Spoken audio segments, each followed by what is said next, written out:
Good morning, gentlemen. We're back in the classroom here at Mahan University. And with another school year winding down, I'd like to speak, at least in one vein, to the gentlemen who are about to move on from one education sphere and are having to decide between moving to the next sphere or taking what you've learned and entering into the workforce.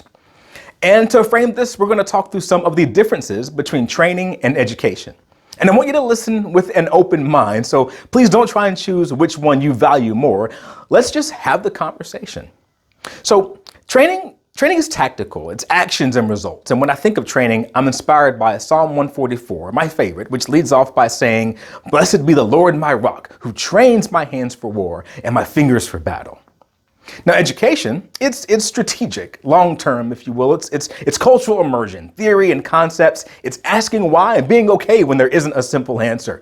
You study, you develop hypotheses, you implement plans, you check for effectiveness, you collect data, and then that data becomes study material for more education.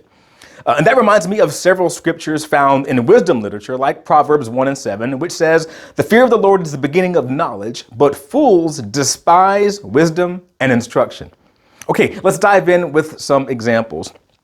So looking back at the Psalm, warriors, they're trained for battle, but commanders are educated in the art of war. Without an education, your training can give you victory after victory on the battlefield, but you'll never know which battles didn't need to be fought in the first place, and you won't know what to do with the spoils. Could there be critical intelligence to gather? Maybe there's someone in the enemy camp who's worth capturing instead of killing. And worst of all, you'll never know when you've won the war. You just keep fighting. Gentlemen, when you're in a fight, it's helpful to be educated about the enemy you're fighting. When you're not, you choose the tactics that you're best at, not necessarily the ones that are most effective, and that will cost you. An education on strategy, though, will take you through the history of tactics, what's been successful in the past, and which historical battles were lost based not on inferior militaries, but misinformed leaders. Now, there is a chance that since only about 1% of our population is currently serving in the armed forces, the warrior analogy may not work for you. So let's take it off the battlefield. Hey, when you're working on the assembly line, you can be the best employee ever, trained to the highest standard. You are the best at making that machinery sing. But when you understand why the machine works the way it does, you can get ahead of trends in your industry, and you can see when your once state-of-the-art equipment is about to become obsolete. Now, this trips a lot of men up because they get comfortable with a particular piece of equipment or machinery or software or even a routine process. The race to be the best at first produces great results because you strive to get better trained. But a few dollar an hour raises later, you can get comfortable. Does any of this sound familiar? I've learned how to operate this system. Let's call it the XB2000. I've learned how to operate the XB2000 system. I'm the best at it. I know everything about how it works, but I don't know why it works. So now the XB3000 comes out and it looks totally different than anything I've seen. First reaction, start dumping on it. Why would you ever need anything else than the XB2000? But let's look back at the opportunities you had over the past few years while using the XB2000. Didn't someone offer you a class on theory of operations? And then there were all those emerging trends emails that you ignored. Yeah, boring stuff, right? But what a great opportunity you could have had to be on the cutting edge of the 3000. Follow me here. If you knew more about your industry and your company and why the 2000 works the way it does, you would know why they selected it in the first place and why a newer machine is absolutely needed. Armed with that knowledge, you could look at the 3000, even with a modern design, and you'd be able to infer how it could be more efficient than your current machine. Didn't do that? Well, now you're pissed off, angry with everyone but yourself, talking about how the 3000 is just change for change's sake. But you don't know what you're talking about. And in fact, every time you rant against the 3000, you end up looking stupid because you're just making stuff up. First, about the way it works. Remember, you really don't know how. Then about the intelligence of the developers, who you never took the opportunity to meet. And finally, about the wisdom of the leaders in your company or industry who are implementing it. All to save the past? Training got you a good job, but you rejected the education that could have made it a great career. Okay, now educated people, slow down. Y'all are cheering way too loud. Some of you have rejected training, opting instead to be well-versed in theory with no practical experience. I can't blame you. Society has woven this crutch into the fabric, rightfully rewarding you for getting an education and putting you on a fast track of a corporate structure that allows you to skip this crucial step.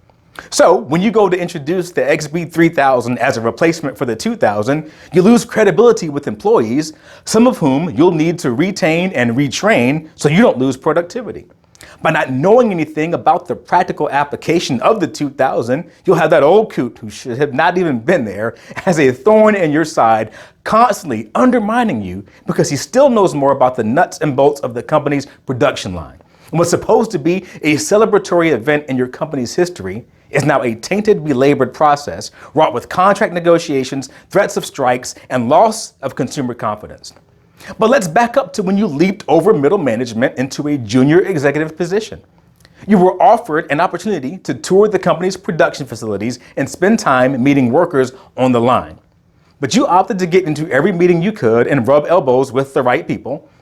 1 hour a week with the everyday employee getting some hands-on experience would have not only given you credibility when rolling out the XB3000, but you would have already developed relationships with key employees and middle managers and gained practical knowledge about the way the 3000 would need to be implemented. Couple training with your education, and you could have told your employees, who you have a relationship with, what new technologies were on the horizon and prompted them to start educating themselves. Training would have also had you asking the right questions when the 3000 was first pitched to your board. You could have avoided the harsh rollout by negotiating certain aspects of the deal before the 3000s were installed, and that would have made the older employees feel like they wouldn't be in an unemployment line by the end of the week. And then your conscience would be clear when you have to hand out pink slips to those who choose not to adapt. And this principle also applies in the creative space, away from a battlefield or workplace. You can sing or play an instrument very well. In fact, you can possess a God-given gift to be musically inclined and just self-teach. Going a step further, musicians and vocalists can get lessons on how to play better or sing better. And you can find yourself in the middle of some very profitable arrangements, laying down rhythm tracks or background vocals in the studio. And education in music theory, however, is when you learn why the instruments work the way they do. Like what concert pitch is and why that matters if you're playing a C trumpet versus a B flat trumpet. You learn about transposing, the circle of fifths, harmonics, and why saying I like the beat is actually an inaccurate statement. Keep educating and you learn what all those buttons on the soundboard do. Things like compression, clipping, and bus, and the differences between analog and digital. Add your own creative abilities, your skills with an instrument, and your in-depth knowledge of theory, and you're a songwriting record producer. You keep all that money for yourself. Now, add some business classes to that, and you can write, record, produce, and own the label. You see what we did there? It's not a debate between training and education. Don't look down on training. It will make your education more relevant. And don't scoff at education. It is the next evolution of your training. Think of it this way. You give a man a fish, he'll eat for a day. You train a man to fish, and he'll never go hungry. You give a trained fisherman a degree in marine biology, and he can develop ways to fish sustainably, make a living feeding fish to others, and eventually, he can choose to eat more than just fish. So that's it, gentlemen. Training and education come in all different forms, like the one you're using to watch this video. I hope that in your journey, you'll reject the tendency to value one over the other. The men who are destined to lead will embrace both. See you all next time. God bless you.